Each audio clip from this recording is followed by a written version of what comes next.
Welcome to the adventure of the Librarian's Lament, the Sherlock Holmes adventure from the series The Lost Cases of Young Sherlock before Baker Street, playing in the year 1874. Though my own chronicles of Mr. Sherlock Holmes began in Baker Street, a recent discovery upon the Trevor estate has unearthed a remarkable collection of papers from his university years. These letters and journals, which I have titled The Lost Cases of Young Sherlock, reveal the very genesis of his methods between 1872 and 1877, long before the world knew his name. The collection begins with a curious affair that tested his nascent skills against a puzzle of disproportionate grief and hidden meaning. I present to you from these early records The Adventure of the Librarian's Lament. Chapter 1. It was upon a dreary Tuesday in November that the affair of the Librarian's Lament began. A persistent drizzle had descended upon London, turning the streets to a slick mirror of slate grey. The low growl of carriage wheels on the wet cobblestones was the only sound to disturb the quiet of our lodgings. I was attempting to lose myself in a medical journal. Holmes, in his customary dressing gown, was hunched over a series of glass beakers, the acrid scent of some new chemical experiment hanging faintly in the air. The crackle of the fire in the grate was a comforting counterpoint to the city's melancholy hum. A sudden sharp rap upon our door startled me from my reading. Before I could rise, Holmes had already straightened, his head cocked like a terrier at the scent of a rat. A moment later, our landlady showed in a gentleman of advanced years. His academic bearing was as unmistakable as the dampness clinging to his tweed overcoat. It was Professor Alistair Finch, a man for whom my friend held a rare and profound respect. "Professor, an unexpected pleasure. Pray come in out of this dreadful chill. You have walked from the university, I perceive.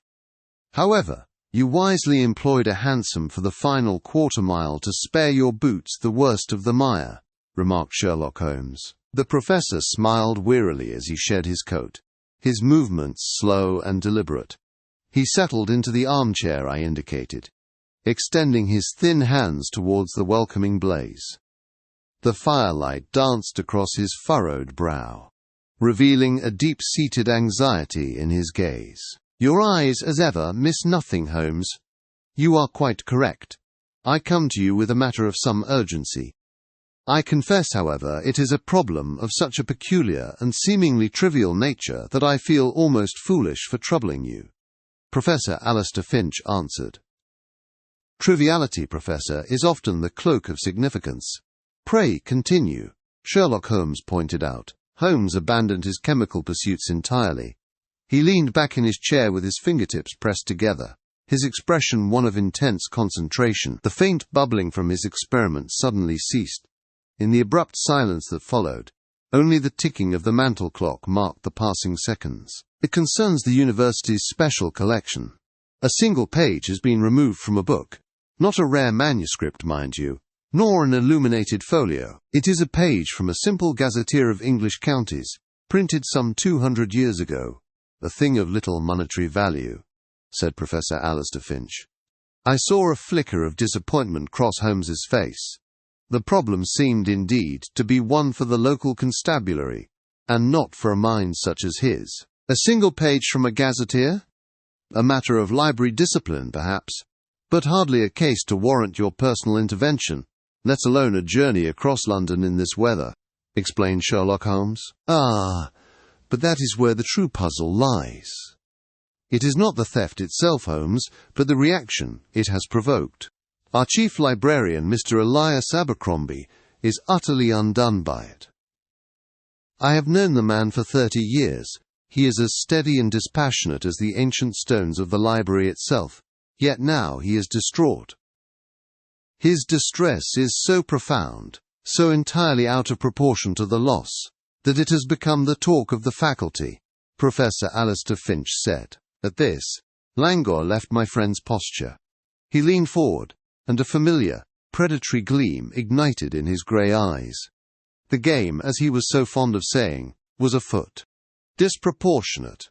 Now that is a word of supreme interest. An emotional anomaly is the surest signpost to a hidden truth. Tell me everything, Professor. "Describe this Mr. Abercrombie's distress in the most minute detail," explained Sherlock Holmes. "He seems a man haunted. His hand trembles when he reaches for a book. He avoids the gaze of his staff and speaks in whispers, as if afraid of being overheard. It is not the agitation of a man who has lost a library artifact. It is that of one who has lost a vital secret," Professor Alistair Finch answered. Holmes sprang to his feet and began to pace the length of our small sitting room, the floorboards groaning softly with each stride. The quiet chamber was suddenly charged with his electric energy. After a full minute of silent perambulation, he stopped abruptly before the professor. "Excellent. This is no longer about a missing page. It is about a shattered man. We are not investigating a theft, but a secret. I must see this library and this librarian at once." "The puzzle is not on the paper, Professor. It is in the man," remarked Sherlock Holmes. With a newfound briskness, Holmes strode to the hall, the sounds of him retrieving his coat and hat echoing back to us. The dreary afternoon suddenly seemed filled with promise, and I knew that our period of inactivity was most certainly at an end. Our hansom cab clattered and rattled over the ancient cobblestones of Cambridge, the grand Gothic spires of the colleges rising around us like a veritable forest of stone. Professor Finch, who had remained largely silent during our journey from London, pointed towards a particularly imposing edifice of granite and leaded glass. The vehicle drew to a halt, and the sudden, profound quiet that descended as we alighted was almost startling, a stark contrast to the ceaseless clamour of Baker Street. A great oak door, studded with iron, groaned on protesting hinges to admit us.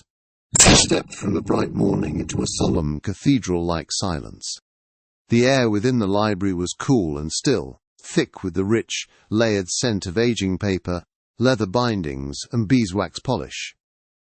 Vast shelves soared into the gloom above, and long shafts of sunlight cut through the high arched windows, illuminating a slow waltz of dancing dust motes. Our footsteps alone broke the stillness, echoing softly on the flagstones as Finch led us towards a small office tucked away in a quiet alcove. His voice was a respectful murmur, careful not to disturb the scholarly quiet. "He is in here. Do be prepared, Mr. Holmes. I have not seen him in such a state in all my 30 years at this university," answered Professor Alistair Finch. The man who rose to greet us seemed as dry and fragile as the ancient manuscripts he curated, his movements stiff and hesitant. Mr. Elias Abercrombie was a tall, stooped figure with skin, the colour of old parchment, and eyes that flickered nervously about the room, as if expecting a blow.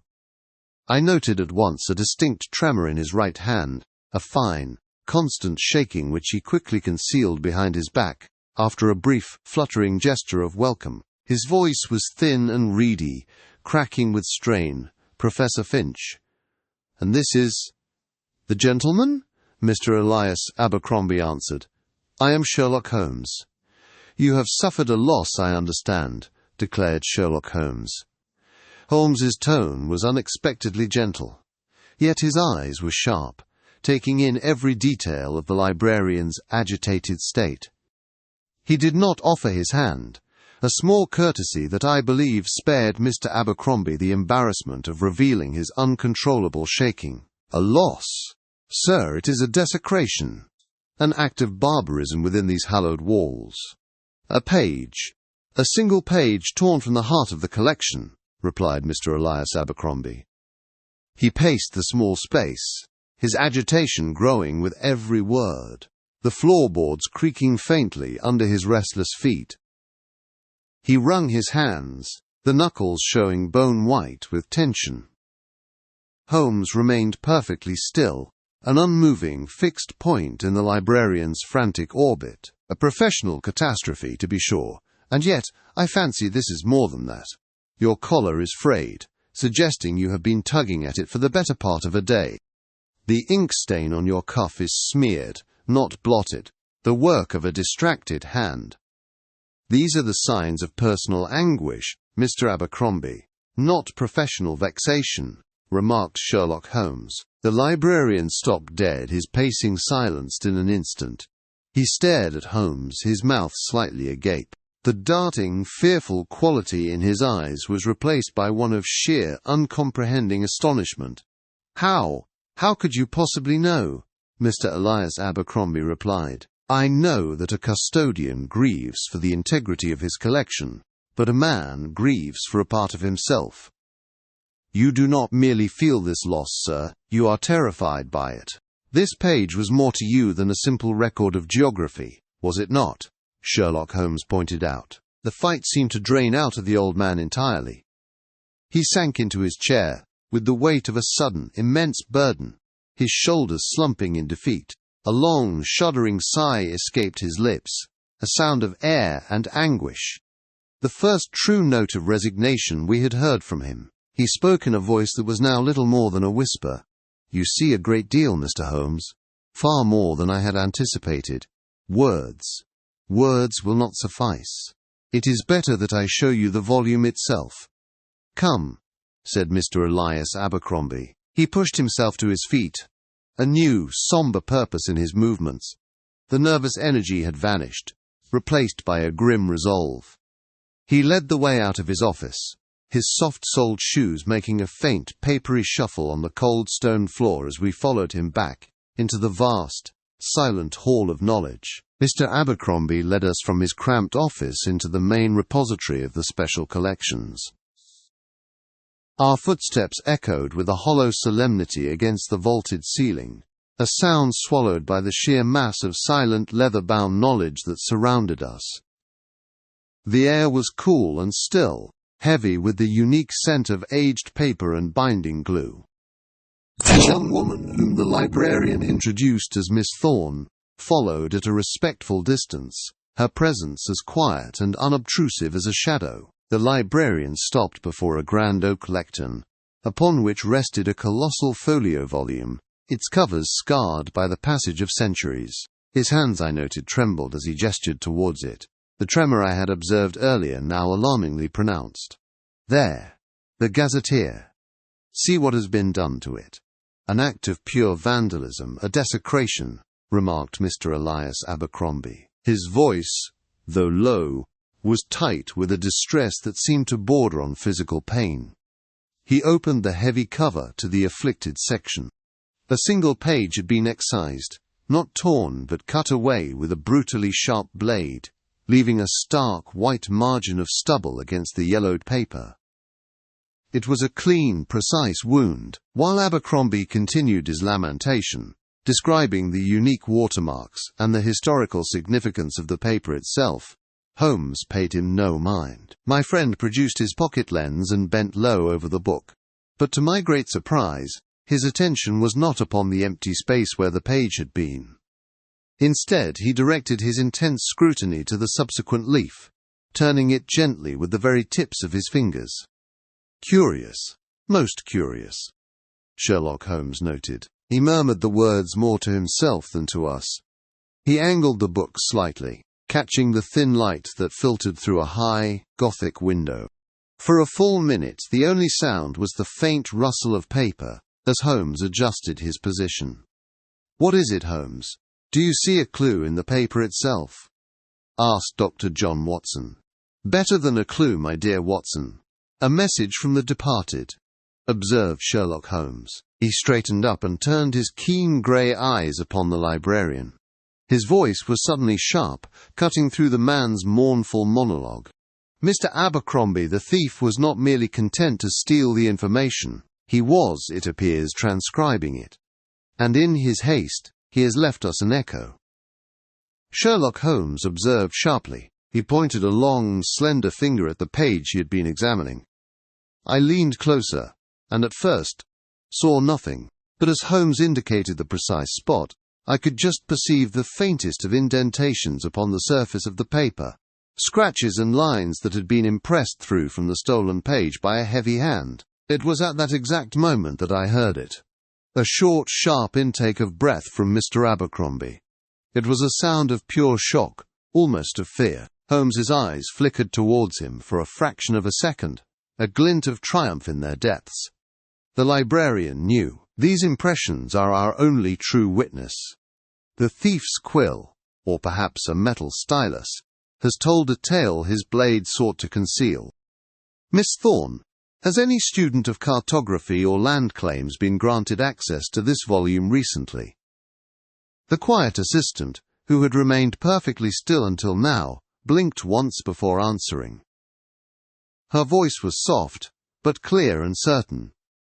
"Only one, sir. Mr. Reginald Poole. He consulted it 3 days ago." Miss Agnes Thorne replied. Holmes gave a satisfied nod, closing the great book with a soft thud that echoed in the silence. He looked not at Abercrombie, but at me, his expression alight with the thrill of the chase. "The game is afoot, Watson. We must return to Baker Street at once. I have a method in mind that will give this paper ghost a voice, and I fancy it will have a most interesting story to tell," remarked Sherlock Holmes. Upon our return to Baker Street, the familiar, bustling order of our lodgings seemed a world away from the hallowed silence of the library. A merry fire crackled in the hearth, casting flickering shadows across the chemical-stained deal-topped table where Holmes had placed the violated gazetteer. He had opened it not to the gaping wound of the missing page, but to the leaf that followed it. Professor Finch, his initial academic detachment, now replaced by a boyish curiosity, leaned forward in his armchair, the firelight glinting on his spectacles. The thief, Professor, was both clever and a fool. Clever enough to identify the prize, but a fool to believe the prize was the page itself, Sherlock Holmes said. Holmes's voice was crisp and energetic as he produced a roll of translucent tracing paper and a stick of fine charcoal from a drawer. His movements were swift and precise, those of a surgeon preparing for a delicate operation. He carefully laid a sheet of the thin paper over the gazetteer's page, smoothing it with his long, nimble fingers. "What is this you're about, Holmes?" "It is some new chemical process," replied Professor Alistair Finch. "Something far older, my dear Professor. A pen, particularly a quill, impresses itself upon the page beneath. The ink is stolen, but the ghost of the writing remains. We shall now conduct a séance, you and I, and coax that ghost from its paper grave," stated Sherlock Holmes. With a flourish, he began to rub the charcoal stick lightly across the surface of the tracing paper. A soft, rhythmic rasping, the whisper of charcoal on paper, was the only sound in the room, save for the crackle of the fire and the distant, muffled rumble of a carriage passing on the street below. At first, nothing but a grey smudge appeared. Then, as if by magic, faint lines began to emerge from the haze, sharp angles, deliberate curves, and the distinct shapes of letters. "By Jove! It is a map. And what is that? A cipher of some sort?" said Professor Alistair Finch. His voice was a hushed whisper of astonishment. Before our very eyes, a cryptic message was materializing from the void. It was a partial chart of what appeared to be an estate. A curious symbol, a star within a circle, marked one spot, and beside it, a sequence of numbers and letters that had no apparent meaning. Precisely. The librarian's lament was not for a lost page of geography, but for a nearly exposed family secret. The pressure of the pen that drew this map and wrote this code indented this page, creating a perfect, invisible copy. Mr. Abercrombie knew it was there. His gasp in the library was not one of surprise, but of terror that his secret was already in my hands. Sherlock Holmes responded. Holmes set down the charcoal and lifted the tracing paper, holding it up to the lamplight. The spectral image was faint but undeniable, a secret language written in pressure and shadow. The first part of our puzzle was solved, but it had merely unlocked the door to a much larger and more complex problem. Our thief did not stumble upon this by chance. He knew what to look for. The next logical step, therefore, is to discover who else has sailed these academic waters. The library's own records will provide our chart. We must identify every scholar who has consulted this specific volume in the last 6 months. Two names, I believe, will be of particular interest," observed Sherlock Holmes. The fruit of our labours, the faint and ghostly map, lay secured in Holmes's pocket as we returned the next morning to the hallowed quiet of the university library. Professor Finch had procured for our use a small panelled study overlooking a rain-slicked courtyard. The rhythmic patter of water against the leaded glass window provided a soft counterpoint to the distant, hushed echo of footsteps from the main reading room. The sign-out ledger was quite clear. Two men consulted the volume in the week preceding the discovery. The first, Dr. Albright, is a contemporary of mine. The second, a young historian named Reginald Poole, responded Professor Alistair Finch. Holmes's voice was crisp, cutting through the room's gentle sounds. Then let us begin with Dr. Albright. A man of established reputation is less likely to risk it for a single page, unless the motive is personal, Sherlock Holmes responded. Dr. Evan Albright was a portly man with a florid complexion, who entered the room with a distinct air of academic indignation. He listened to Finch's gentle preamble with ill-disguised impatience, his fingers drumming a restless tattoo upon the arm of his chair. The gazetteer? Of course I consulted it. I was verifying a reference for my treatise on 17th-century cartography. Abercrombie guards that collection as if it were the crown jewels. A pedantic old fool, if you ask me. The page is missing? Good heavens! The man will likely expire from the shock, Dr. Evan Albright said. Holmes offered a thin, non-committal smile, his eyes never leaving the man's face. After a moment of observation, he spoke. "And you found the reference you were seeking, Doctor?" Sherlock Holmes pointed out. He huffed, his reply a sharp gust of air. "I did not. It was a fool's errand, a misattribution in a source I should have known better than to trust. I was there no more than 5 minutes." "Now, if that is all, my own work awaits," answered Dr. Evan Albright. With a curt nod, Dr. Albright departed, the heavy oak door clicking shut behind him. Holmes turned to Finch, a flicker of amusement in his eyes. A classic academic rivalry. He dislikes Abercrombie, but he is not our thief. His irritation is genuine. He wastes no time because his time is, to him, valuable. Our culprit is a man with a great deal of time to spare for one specific book. "Let us see Mr. Poole," stated Sherlock Holmes. Reginald Poole was a stark contrast to his predecessor. He was young, lean, and possessed an almost feverish energy. His eyes darted about the room, taking in Holmes and myself with keen interest. He sat on the edge of his seat, his hands clasped tightly before him. His voice was eager yet strained. "Professor Finch, an honour. A missing page? How dreadful for Mr. Abercrombie. I did consult the gazetteer, yes. For my research on historical land claims," Mr. Reginald Poole answered. Holmes's eyes sharpened, and he interjected smoothly.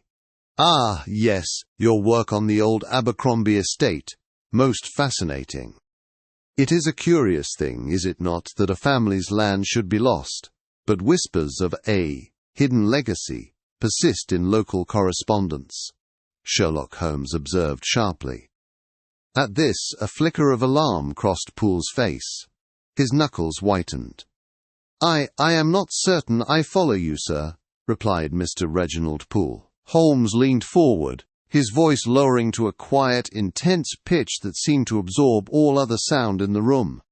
"I believe you do, Mr. Poole. Your research did not lead you to the gazetteer by chance. It was a specific reference, was it not? A mention in a will or a diary, suggesting the family's true inheritance was not in land, but was hidden within the pages of that very book. You came looking for a secret, and so you were uniquely prepared to find one," Sherlock Holmes noted. Poole swallowed hard, his Adam's apple bobbing. He seemed unable to form a reply. "You found nothing on the page itself, but your intense scrutiny drew your attention to its neighbour. You saw the faint impressions, the ghost of a map and a cipher, pressed into the paper by a quill generations ago. Realizing its value, and unable to copy it under the librarian's watchful eye, you committed a desperate act. You took the source, believing the secret was yours alone. The young historian slumped in his chair, the ambitious fire in his eyes extinguished and replaced by stark fear. He remained silent, but his posture was a confession in itself. After Holmes dismissed him, the air in the study remained thick with unspoken thoughts. Professor Finch finally broke the quiet, his voice heavy with astonishment. "My word, Holmes." "You have him," remarked Professor Alistair Finch. "I have a motive and a method, my dear Finch, but I lack proof. His silence is damning, but not enough for a conviction. We need someone who saw him laboring over the book, not merely consulting it. We require an eyewitness, someone whose very duty it is to observe the library's quiet ecosystem."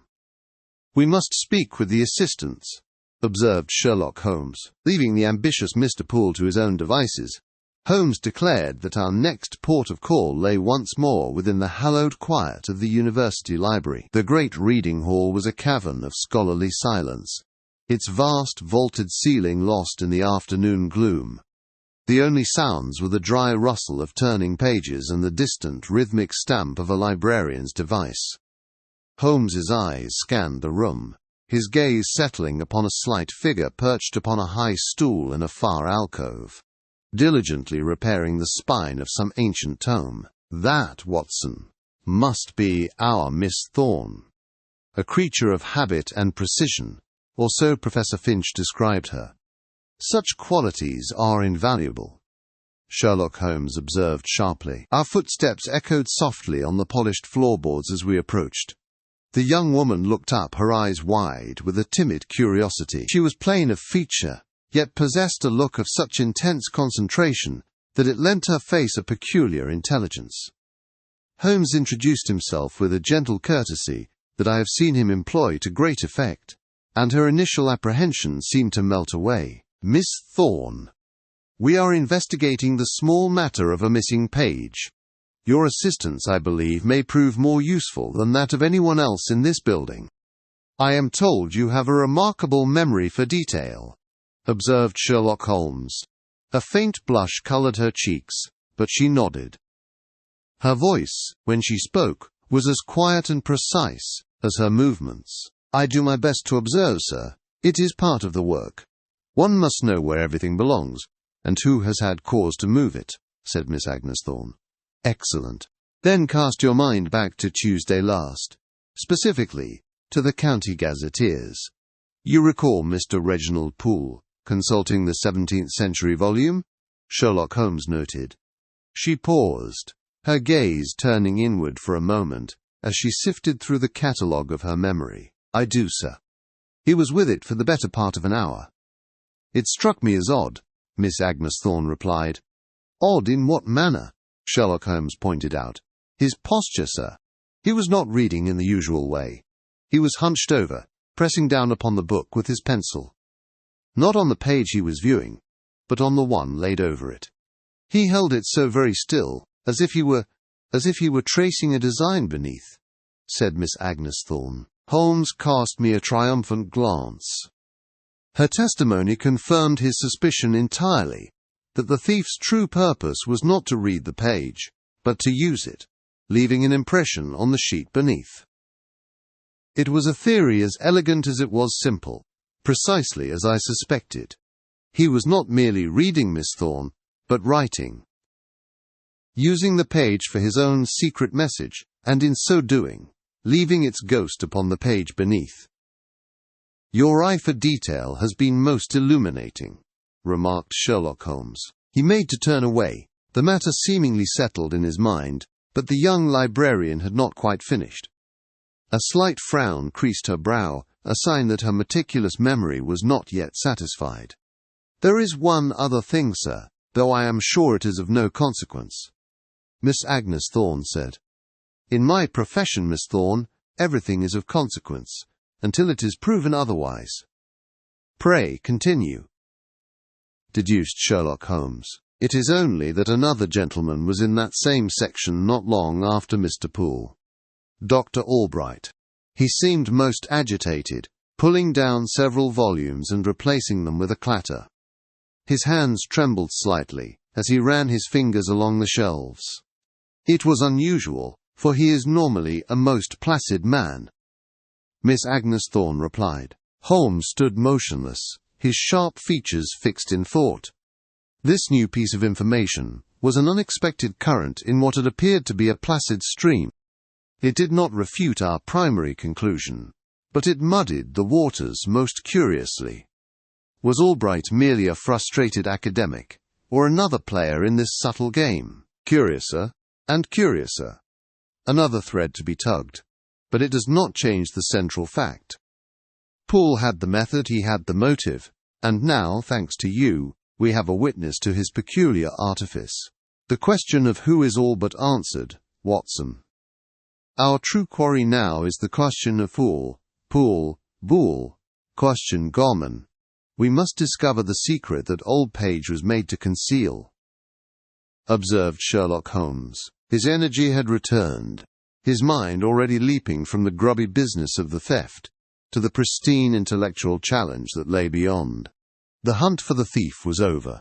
The hunt for the treasure was about to begin. The following evening found us enveloped in the familiar comfort of our Baker Street lodgings. Outside, a persistent November rain beat a steady tattoo against the window panes, its rhythm a sombre counterpoint to the crackle and spit of the fire in our grate. Professor Finch sat in the armchair opposite me, observing our singular flatmate with an expression of academic fascination. For Holmes was not at rest. He was a caged panther, pacing the length of the hearthrug with a nervous, electrifying energy. Spread upon the central table, beneath the bright glare of the gaslight, lay a large sheet of vellum, upon which Holmes had painstakingly transferred the faint indentations from the gazetteer's subsequent page. The result was a bewildering tangle of lines and, more curiously, a block of seemingly nonsensical letters, a puzzle that defied immediate sense. He would stop his pacing only to jab a finger at the sheet, a low mutter escaping his lips, before resuming his relentless circuit. No, it is not a simple substitution cipher. The frequency of the letter Q alone dismisses such a childish notion, and observe this repetition here, and again here. A three-letter pattern, separated by 13 characters. It speaks of a system, a key, Sherlock Holmes pointed out. His voice was sharp, cutting through the low drumming of the rain. Professor Finch leaned forward, his teacup poised forgotten in his hand. A polyalphabetic cipher, perhaps. Given the document's age, it is not out of the question. Blaise de Vigenère's work was known in scholarly and courtly circles by the mid-17th century. Such a method would be employed precisely for matters of land and inheritance, to guard them from prying eyes. Professor Alistair Finch said. Holmes stopped dead, his head cocked to one side. A thin smile played upon his lips as he snatched a pencil and a fresh sheet of paper. For several minutes the only sounds in the room were the hiss of the gaslight and the furious scratching of his pencil as he rapidly filled the page with calculations, testing the professor's hypothesis. Of course. Brilliant, Professor. It explains everything. The system uses a keyword to shift the alphabet for each letter of the message. Without the keyword, the text remains an impenetrable jumble. With it, the lock springs open, declared Sherlock Holmes. He gestured grandly, sweeping a hand towards his frantic calculations. The repetitions suggest a keyword of 7 letters. 7 letters? A surname? A place? What do we know of the original landowners, the Abercrombies? Sherlock Holmes noted. An old family, but not a noble one. Their seat was called Blackwood Manor. Blackwood has 9 letters. Their motto, if memory serves, was Industria et spe. Vacher. Far too long. It is a damnable puzzle, responded Professor Alistair Finch. Holmes fell silent. He stood staring into the fire, his long, thin fingers steepled before him. The frantic energy had vanished, replaced by a profound and unnerving stillness. The solution, when it came, was not shouted in triumph, but spoken in a low, measured tone that carried more weight than any exclamation. It would not be a word available to public record. It would be a private word. A name, perhaps. A secret passed from father to son, the one element needed to unlock their legacy. Our Mr. Poole, clever as he is, could reproduce the map, but he could never read its instructions. He has the vessel, but he does not possess the key.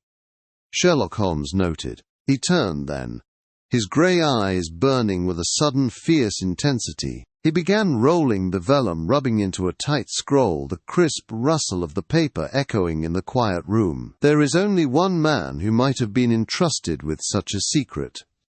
The one man whose distress is so profound because he knows not only what was lost, but what its loss truly signifies. It was perfectly clear then what our next step must be. We were to pay another visit to the university library, not to consult its books, but to demand an answer from its chief guardian, Mr. Elias Abercrombie himself. We found Mr. Abercrombie in his office, a cramped chamber, its walls lined from floor to ceiling with the silent sentinels of forgotten lore. The air was thick with the scent of decaying paper and old binding, and the only sound was the solemn tick of a grand clock upon the mantelpiece. The librarian did not rise as we entered. He merely looked up from his desk, his face a mask of weary resignation, as if he had been expecting this very interview for a great many years. Holmes offered no preamble. He stepped forward, his movements precise, and laid the charcoal rubbing upon the blotter of the librarian's desk. The crisp rustle of the paper was the only sound to break the heavy silence. Abercrombie stared at the intricate markings, and a long, shuddering sigh escaped his lips. The sound of a man surrendering a burden he had carried for a lifetime. This is no simple record of geography, Mr. Abercrombie. It is a cipher. And given your family name, I should venture that it is your cipher, Sherlock Holmes said. The old man's shoulders slumped. He passed a trembling hand over his eyes. The very picture of defeat. So, it is all laid bare. I confess, Mr. Holmes, I am relieved. That page, it has been both the hope and the curse of my family for generations. I am the last of the Abercrombies of Ashworth. That paper is the key to what remains of our lost inheritance, replied Mr. Elias Abercrombie. His voice, thin and dry as old parchment, held a profound sadness. I glanced at Holmes, whose expression was not one of triumph, but of intense, professional curiosity. And yet you did nothing. You allowed this key to languish in a public collection, vulnerable to any thief with a modicum of historical knowledge. Why? Declared Sherlock Holmes. Abercrombie leaned back in his chair, the leather groaning under his slight weight. He stared at a point on the far wall, his gaze lost in the past. Because I am a librarian, Mr. Holmes, not a cryptographer, and because I am my father's son. He poured his life into that puzzle. He saw patterns in every line, convinced he was on the verge of discovery. For his efforts, he was dismissed by his colleagues as an eccentric, a harmless fool chasing ghosts.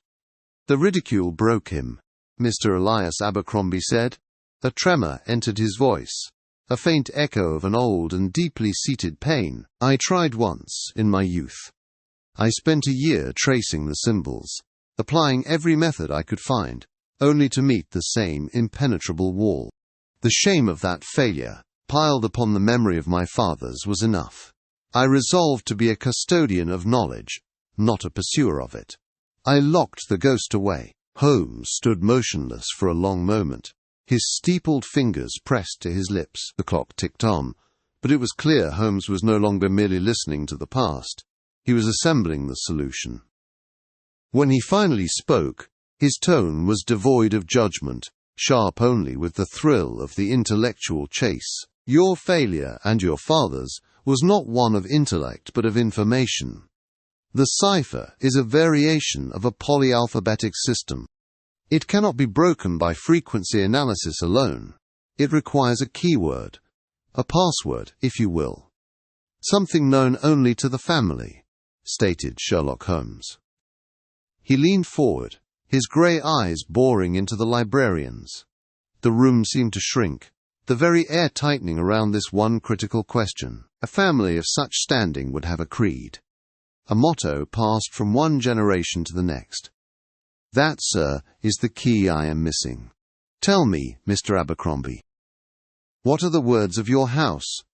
Sherlock Holmes pointed out. The confession of the old librarian, Mr. Abercrombie, had left a palpable weight in the air of our Baker Street lodgings. I sat watching my friend, who had been pacing before the hearth for the better part of an hour, his soft, rhythmic footsteps a counterpoint to the rain, his brow furrowed in a familiar pattern of intense concentration. The tracing he had made was spread upon the mantelpiece, its cryptic symbols seeming to writhe and mock our efforts in the flickering firelight. Is it not a tragic affair, Holmes, to be the guardian of a great secret, yet be paralyzed by the fear of repeating a father's failure? Asked Dr. John Watson. Holmes stopped his restless march so abruptly that the floorboards gave a final groan of protest. His sharp grey eyes were fixed upon the paper. The silence that followed was broken only by the dry rustle of the tracing as he snatched it from the mantel. Tragic, Watson, but also illuminating. It is the very key we have lacked. Fear is a powerful emotion, but for our purposes, it is also a wonderfully clarifying agent. It explains why the prize has lain dormant for so long. Now, tell me again the family motto Abercrombie provided, remarked Sherlock Holmes. He was most particular about it. Knowledge is our inheritance, Dr. John Watson added. Holmes gave a sharp, satisfied cry, and with a decisive slap, brought the paper down upon the table, with a report like a pistol shot that made me start. Seizing a pencil, he began to scribble, the frantic scratching of lead on paper filling the silence. His face was alight with the fierce joy of the hunt, and I could hear him muttering the words of the motto under his breath, a low, intense rhythm against the furious scratching of the pencil as it flew across the page. Of course. Good heavens, Watson, it is so elementary I'm quite ashamed to have missed it. The father's failure was not in his ambition, but in his interpretation. He saw the motto as a sentiment, a piece of family pride. He failed to see it for what it truly is. A key to a substitution cipher, observed Sherlock Holmes. He spun to face me, his chair scraping harshly against the floorboards. His voice was electric with discovery, a live wire of energy that seemed to push back against the mournful sigh of the wind in the chimney. Observe, Watson. Each letter in "Knowledge is our inheritance" corresponds to a numerical shift.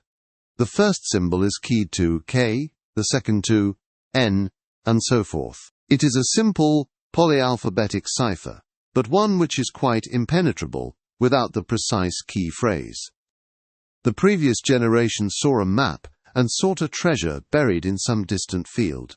They were looking at the world when they should have been looking at the library. He pushed the freshly scribbled sheet across the polished wood of the table, the paper whispering its way towards me. The cryptic markings had been translated into a clear, concise instruction. Beneath the 7th folio of the West Wing alcove, where Aquinas meets the wall. Good heavens, Holmes! It is not a map to a location at all. It is an instruction to a place within the library itself, wondered Dr. John Watson. Precisely. A deed box, I have no doubt, containing the documents to the Abercrombie estate. And this, my dear fellow, reveals the most critical fact of all, Sherlock Holmes observed sharply. He leaned back, the old wicker of his chair groaning in protest, and placed his fingertips together in that characteristic manner of his when a case had reached its intellectual climax. Our thief, the ambitious young historian Mr. Poole, has the map, the stolen page, but he does not have the key. If he possessed the family motto, he would have claimed his prize days ago. He has the directions, but no means to read them. He is staring at a treasure chest for which he has no key, Sherlock Holmes pointed out. A sudden chill, quite independent of the draught from the window, ran down my spine. The profound implications of his deduction settled upon me with a sudden, chilling clarity. The thief, I realized, was still searching, still dangerously vulnerable, and that, Watson, provides us with a most delicious opportunity. We shall not merely catch our man. We shall lay a trap so perfectly suited to his own scholarly vanity that he will walk into it with a confident smile, observed Sherlock Holmes. Professor Finch's rooms were an island of scholarly quiet amidst the university's ancient stones. A low fire hissed in the hearth, its gentle crackle the sole sound in the weighty silence between the towering bookshelves. The air smelled of old paper and leather. Holmes, however, was a creature of restless energy, pacing before the fireplace, his tall, spare figure casting a dancing shadow on the walls. The thief has the map, but not the prize. He knows where to look, but not precisely how. He believes himself to be on the cusp of victory, and that, Professor, is the state of mind most prone to error, Sherlock Holmes pointed out. Seated in a worn armchair, Professor Finch steepled his fingers, watching my friend with intense concentration. The old scholar's voice, dry as a turning page, spoke. "And our suspect remains the young historian, Mr. Poole," said Professor Alistair Finch. "His ambition is a beacon in the fog. He has the motive, the access, and the specific academic interest. But a clever man, particularly an arrogant one, will not walk into a simple snare. We must therefore construct a trap with a certain intellectual elegance." Sherlock Holmes observed sharply. Holmes paused in his pacing and turned to face us, his eyes gleaming with the thrill of the chase. The plan he then laid out was a testament to his singular understanding of human vanity. First, we shall create a distraction. A loud, rather clumsy piece of misdirection. You, Professor, will let it be known that the university is commissioning an architectural survey of the library's west wing. Mention concerns about structural integrity, perhaps a rumor of subsidence. It is plausible, public, and will spread through the college like wildfire," deduced Sherlock Holmes. But the message pointed to the eastern alcove. Holmes. Dr. John Watson commented, "Precisely, my dear Watson. An intelligent man like Poole will hear of this survey, note its incorrect location, and congratulate himself on seeing through so obvious a ruse. This sense of intellectual superiority will make him careless. His guard will be down, for he will believe our attention is focused entirely elsewhere," deduced Sherlock Holmes. He leaned forward, lowering his voice to a conspiratorial whisper that drew us in. "And while he is preening, we lay the true bait, a simple notice pinned to the acquisitions board. It will announce the recent discovery of a minor 16th-century codex pertaining directly to the Abercrombie land grants. The notice will state that it is due to be catalogued and shelved tomorrow, in the very alcove the cipher indicated," Sherlock Holmes said. Professor Finch nodded slowly, a flicker of comprehension in his eyes.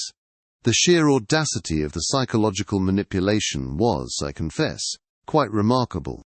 "He will believe the codex is part of the inheritance itself, or contains the final clue," responded Professor Alistair Finch. "He will believe he is the only one clever enough to connect the dots. The false rumor makes him feel safe. The specific notice makes him feel urgent. He will not be able to resist. He will come tonight, convinced he is outwitting us all," declared Sherlock Holmes. With the plan settled, Professor Finch rose and moved towards the door, his academic stoop momentarily straightened by a sense of purpose. He was to set the rumors in motion at once. As the heavy oak door clicked shut, a profound quiet descended on the room, broken only by the mantel clock's steady ticking. Holmes stood by the window, gazing out as deepening twilight swallowed the ancient Cambridge courtyards. "Now, Watson, we wait. The scholar has been presented with his gambit. I have little doubt he will choose to play," stated Sherlock Holmes. "Of all the vigils I have kept with my friend Sherlock Holmes, none was ever attended by a more profound silence than that which we endured in the great university library. We were secreted within a narrow alcove, a canyon of forgotten lore, with Constable Grimshaw of the Yard positioned beside us. The air, thick with the scent of decaying paper and old leather, was utterly still, and the only light was that of a watery moon, which cast long, skeletal shadows from the towering shelves across the polished floor. The constable, a man of action, shifted his considerable weight from one foot to the other, the faint groan of his boots and outrage in the oppressive quiet. Holmes, however, was a figure carved from granite, his face a pale mask in the gloom, his eyes fixed upon the far end of the reading room. He brought his lips close to my ear, his whisper a mere rustle of air. "Patience, my dear Watson. Our young historian is driven by a greed that has festered for months. He will not be hasty now that the prize is within his grasp." Sherlock Holmes responded, and so we waited. A clock somewhere in the city chimed one, its deep tones vibrating through the very floor beneath us. It was shortly after this that we heard it, the faintest, most cautious scrape of a key in the lock of a distant side door, followed by the whisper of a draught as it was opened and closed. A floorboard groaned under a furtive weight. Our quarry had arrived. A small, hooded lantern soon pierced the darkness, its single beam of yellow light sweeping methodically across the rows of books. The figure of Mr. Reginald Poole emerged from the gloom, his movements quick and precise. He carried himself with an air of triumphant certainty, the very man who believes he has uncovered a secret known to no other. He made his way directly towards our alcove, his soft-soled shoes making barely a whisper on the oak. He brought his lips close to my ear once more, his voice a mere thread of sound. "He has seen the notice for the codex. The bait is taken." It was at this most critical juncture that disaster nearly struck. As Constable Grimshaw leaned forward to gain a better view, his elbow dislodged a heavy tome of ecclesiastical law that had been balanced precariously on a stack beside him. It tipped, slid and fell to the floor with a magnificent, echoing crash that seemed to shake the very foundations of the building. Poole froze instantly, snapping his lantern beam directly towards the source of the sound. The light played mere inches from my face, and I held my breath, certain we were discovered. For a full half-minute, the historian stood motionless, listening. The silence that followed the crash was somehow even more profound than that which had preceded it. At last, with a slight shake of his head, he appeared to dismiss the noise as some natural settling of the ancient building. He turned back to the bookshelf, his attention now entirely fixed upon the section of ornamental panelling Holmes had indicated. From within his coat he produced a flat, steel instrument, a thin blade, not unlike a painter's palette knife. We heard a faint, metallic scrape as he inserted it into the fine seam between the wood panels. He worked with a delicate precision, levering the tool with an expert twist. A low click echoed in the alcove, as the hidden catch gave way. His voice, no longer a whisper but a sharp, resonant command, cut through the darkness like a blade. "I should advise you to proceed no further, Mr. Poole," deduced Sherlock Holmes. The effect was instantaneous. Poole gave a strangled gasp, the lantern tumbling from his grasp to clatter and spin across the floor. Before he could recover or flee, Constable Grimshaw had lunged from our hiding place, his strong hands seizing the man's arms in an unbreakable grip. The struggle was brief and futile. His voice was a choked, incredulous cry. "Holmes, but how?" "The architectural survey. I knew it was a ruse," responded Mr. Reginald Poole. He stepped into the light of the fallen lantern, his expression one of cold pity.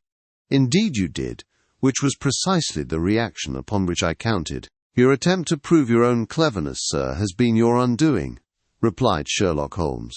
Holmes stooped and retrieved the lantern, holding it aloft. Its light illuminated the historian's face, a mask of disbelief and utter ruin. The trap had been sprung with perfect precision, and our man was caught. The full and intricate explanation, I knew, would await the morning light. The great reading room of the library was unnaturally silent. The only sound was the solemn ticking of the grand clock in the far gallery, each swing of its pendulum marking a moment of the heavy, expectant quiet. We were assembled around one of the long oak tables, a sullen and defeated Mr. Poole, flanked by two constables, Professor Finch, his face a mask of scholarly disappointment, and the elderly librarian, Mr. Abercrombie, whose hands trembled so violently he had locked them together upon the polished wood. And at the head of it all stood Holmes, his tall, spare figure silhouetted against the cathedral-like windows, a single sheet of aged paper held delicately in his fingers. "We are here to correct a great error, an error born not of ignorance, but of ambition that has curdled into common theft," Sherlock Holmes observed sharply. His voice, though calm, resonated in the vaulted space, each word landing with immense weight. He fixed his gaze first upon the librarian. "Mr. Abercrombie, your distress over this missing page was quite profound. Far too profound for a simple gazetteer entry. It was not the library's loss you mourned, but your own. This page was the key to your family's history, was it not?" Sherlock Holmes observed sharply. The old man could only nod, his eyes wide with a stark mixture of terror and hope. Holmes then addressed the rest of us, his manner adopting the cool precision of a lecturer before his students. The crime itself was deceptively simple. A single page, excised with a neat blade. But the thief was not interested in the map printed upon it. He was interested, as I was, in the indentations left upon the subsequent page, the ghostly impressions of a message written long ago upon the page that was stolen, replied Sherlock Holmes. He paused, letting the implication hang in the air. I recalled his strange work with the pencil and tracing paper, and the pieces of the puzzle began to snap into place in my mind. Poole shifted in his chair, the scrape of its leg on the stone floor a sharp, jarring sound in the stillness. "This is conjecture. You have no proof," Mr. Reginald Poole answered. It was a low, defiant growl, yet it rang hollow, devoid of true conviction. "Proof? The proof is in your own field of study, Mr. Poole. My rubbing revealed not only a set of coordinates but a name. Abercrombie. Your academic research into local land ownership and forgotten claims led you to the history of the Abercrombie estate. You knew a fortune was lost, but not where. You came to this library, and in this very gazetteer, you found the final piece of your puzzle. You alone had the specialized knowledge to recognize the page's true significance. You sought to claim a history, an inheritance. That was not yours to take," Sherlock Holmes said. Poole slumped in his chair, the color draining from his face. The mask of the ambitious historian had fallen away, revealing the raw, ugly face of greed. Professor Finch let out a long, sorrowful breath.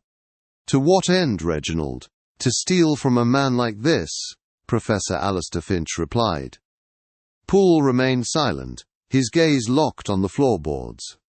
Holmes stepped forward, his expression hardening into one of severe judgment. The coordinates on the page led not to treasure, but to a compartment hidden within this very library.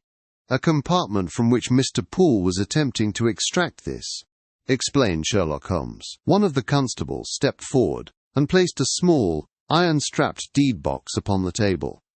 Its dull thud was a gavel strike, the final word in the matter. The air grew thick with anticipation, as all eyes fixed upon the ancient box, its surface dark with age and secrets. It was the culmination of a story centuries in the making, and the answer to the librarian's lament lay just beyond its rusted lock. With Mr. Poole delivered to the constabulary, we returned to the hushed confines of Mr. Abercrombie's office. Gas lamps cast a warm, steady glow upon the towering shelves of books, and a low fire crackled in the hearth, a comforting sound against the silence. Upon the great oak desk sat the object of our entire investigation, a small, iron-strapped deed box, its surface scarred by time. A sacred anticipation hung heavy in the air. "The final act, Mr. Abercrombie. The key, if you please," Sherlock Holmes noted. Holmes's voice was a calm counterpoint to the frantic ticking of the mantel clock. The old librarian, his hands trembling so violently I feared he might drop the small, rusted key, stepped forward. He fumbled with the lock, and a loud, grating scrape echoed in the room as the mechanism, long dormant, finally turned. With a deep groan of protest from its ancient hinges, he lifted the heavy lid. A faint, musty scent of vellum and dried ink rose from the box's interior. I craned my neck to see, expecting the glint of coin or jewel. But there was nothing of the sort. A small, neat stack of yellowed documents, tied with a faded silk ribbon, filled the box. "But it is only paper. Mere deeds and scrolls," Mr. Elias Abercrombie answered. His voice, thin and reedy, carried the weight of a lifetime's disappointment. He slumped back into his chair, the hope draining from his face. Holmes stepped forward without a word. His long, nimble fingers reached into the box and carefully lifted the topmost document. For a long moment, only the dry rustle of parchment broke the silence, as his eyes scanned the intricate, spidery script. "Mere paper, you say? My dear sir, this is not a treasure of gold sovereigns which can be spent and forgotten. This is a treasure of earth and legacy. Do you not recognize the seal? This is the original royal charter granting your ancestor, one Captain Abercrombie, ownership of the lands known as the Blackwood Estate." Sherlock Holmes noted, "The Blackwood Estate? But that was sold for a pittance generations ago. We always considered it worthless marshland." Mr. Elias Abercrombie replied, "It was indeed. But as I ascertained yesterday with a visit to the city surveyor's office, that worthless marshland now lies directly in the path of the new railway expansion. The land is worth a fortune, Mr. Abercrombie. A colossal fortune." Poole's research had led him to precisely this conclusion. He stole the map not to find the box, but to destroy the single piece of evidence that could lead you to it, allowing him to forge a claim of his own. Sherlock Holmes responded. The old librarian stared at Holmes, his jaw slack with disbelief. The colour slowly returned to his cheeks, and a light I had never seen before kindled in his tired eyes. A lifetime of quiet servitude and poverty visibly lifted from his shoulders. He rose from his chair, no longer stooped, but standing remarkably straight, and rested a hand upon the documents as if touching a holy relic. "My family's name restored. Mr. Holmes, I have no words." "How can I ever?" Mr. Elias Abercrombie said. "By ensuring your collection is never again pilfered for its secrets. Solving the intellectual puzzle is my true reward. Come, Watson, our work here is done." Sherlock Holmes responded, and with that brisk dismissal of sentiment, he turned for the door. As we descended the great stone steps of the library, leaving the old man to his newfound future, I considered that the most valuable inheritances are not always those which glitter, but those which endure through knowledge and time. It was a lesson I felt Professor Finch would be most interested to hear. The familiar chaos of our Baker Street lodgings felt a world away from the dusty ordered silence of the university library. Outside, the evening fog muffled the ceaseless rumble of carriage wheels upon the slick cobblestones, lending our rooms an air of comfortable seclusion. A merry fire crackled in the hearth, its dancing light glinting upon the vials and retorts of Holmes's chemical corner. Across from him sat Professor Alistair Finch, his teacup resting on his knee, a look of profound satisfaction upon his scholarly features. "Simply brilliant, my dear Holmes.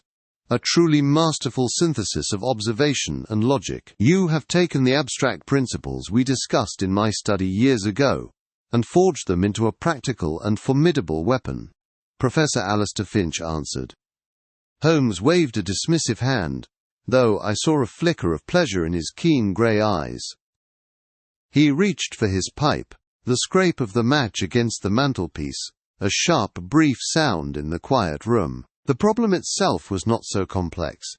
The complexity lay in the human element, as it invariably does. The librarian, Mr. Abercrombie, gave me the first and most vital clue. Sherlock Holmes responded. His distress. I confess, I thought it merely the eccentricity of a man devoted to his collection, responded Professor Alistair Finch. Holmes's voice was crisp and didactic, as if delivering a lecture. It was a disproportionate reaction. A bibliophile mourns a lost page, certainly. But this was not mourning. It was the terror of a man facing utter ruin. His fear was not for the book, but for what the page represented. It was a key, and he feared the lock had been picked, remarked Sherlock Holmes. He paused, drawing on his pipe and sending a wreath of blue smoke towards the ceiling. The faint, sweet scent of shag tobacco filled the air. Then, there was the ambitious Mr. Poole. His research into obscure land grants was public record. When the observant Miss Thorne confirmed he was the last to consult the gazetteer, the path became clear. He wasn't seeking geographical knowledge, he was hunting a forgotten claim. The final piece was the page itself. The pressure of the quill used to draw the map left the faintest impression on the subsequent leaf, a ghost image. It was visible only when held to the light at just the right angle. Poole was clever, but not clever enough, Sherlock Holmes observed sharply. Professor Finch leaned back, a slow smile spreading across his face. He shook his head, his voice tinged with a warm amusement. You see the world through a lens others do not possess. You read the details of a man's character in the scuff of his boot, and the history of a crime in a faint indentation upon paper. It is a remarkable gift. Professor Alistair Finch said, "It is merely attention to detail." Young Poole's greed was his undoing. He saw only the potential for wealth, not the dignity of a family's history. It proves that the greatest treasures are not always of gold and silver. Often they are hidden in plain sight, bound in leather and ink, Sherlock Holmes said. The professor rose, the slight creak of his chair protesting the movement. He placed his cup upon the table, with a soft clink of china. A fine sentiment to conclude a fascinating affair. Thank you again, Holmes, for lending your singular talents to this matter. You have restored more than just a piece of paper, answered Professor Alistair Finch. We saw the old professor out, his heavy, measured footsteps descending the 17 stairs to the street below.